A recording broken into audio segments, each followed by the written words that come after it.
C'était une soirée d'orage, une de ces nuits où le vent glacial semble couper la peau et où la neige tombe sans cesse, enveloppant tout dans une couverture blanche. La pluie se mêlait aux flocons de neige, créant une danse cristalline, alors que les passants pressés cherchaient à s'abriter du froid mordant.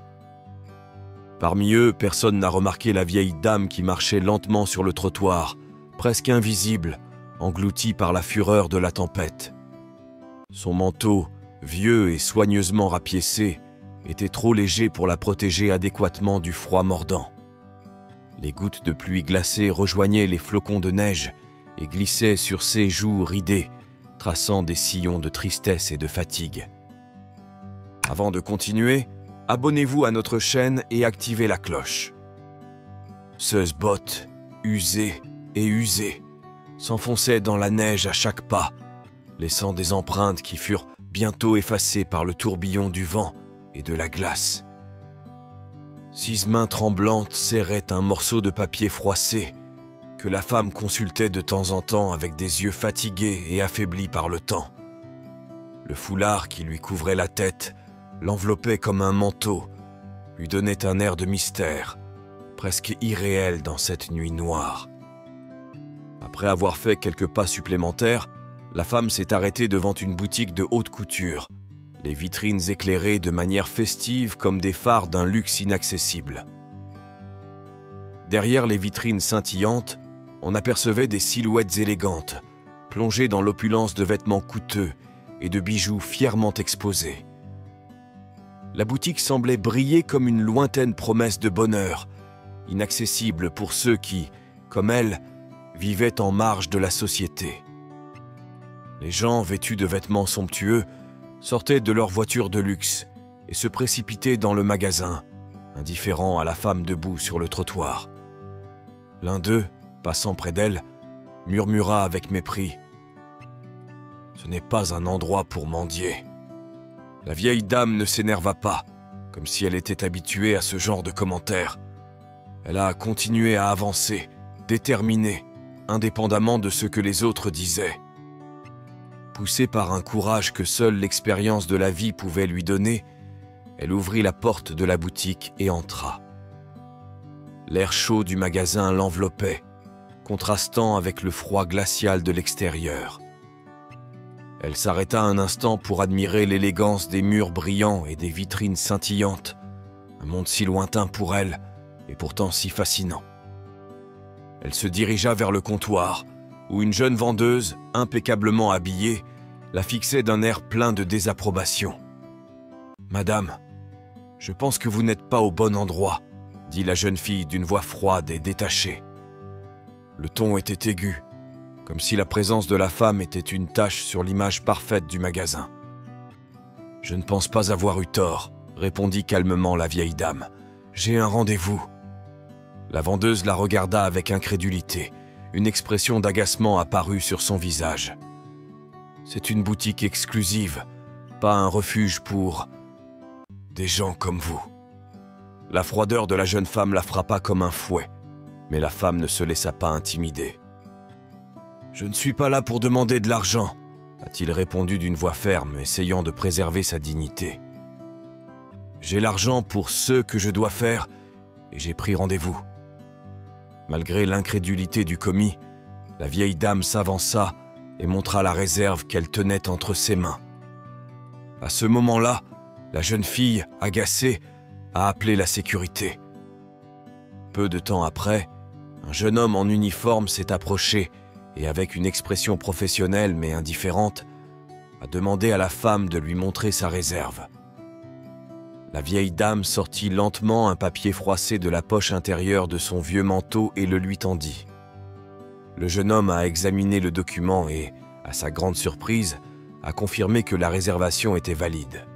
« Tout est en ordre », dit-il en rendant le document.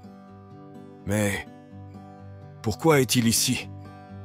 C'est alors que la vendeuse intervient à nouveau, visiblement irritée. « Ce n'est pas un endroit pour des gens comme vous, » dit-il, essayant de la renvoyer. La femme, restée calme, a expliqué « Je ne suis pas là pour acheter quoi que ce soit. Je dois parler à monsieur Andrea, le propriétaire. » Ces mots ont suscité une réaction immédiate. L'employé et le gardien échangèrent un regard confus et perplexe, mais la détermination de la femme les désarma. D'un pas lent mais déterminé, la dame se dirigea vers les escaliers qui menaient à l'étage supérieur, où se trouvait le bureau du propriétaire. Sa démarche était fatiguée, mais remplie d'une force intérieure qui semblait la guider.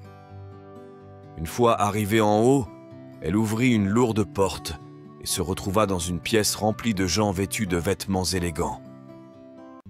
Les lumières vives l'éblouirent un instant, et lorsqu'elle rouvrit les yeux, elle remarqua que beaucoup la regardaient avec des regards méprisants et curieux.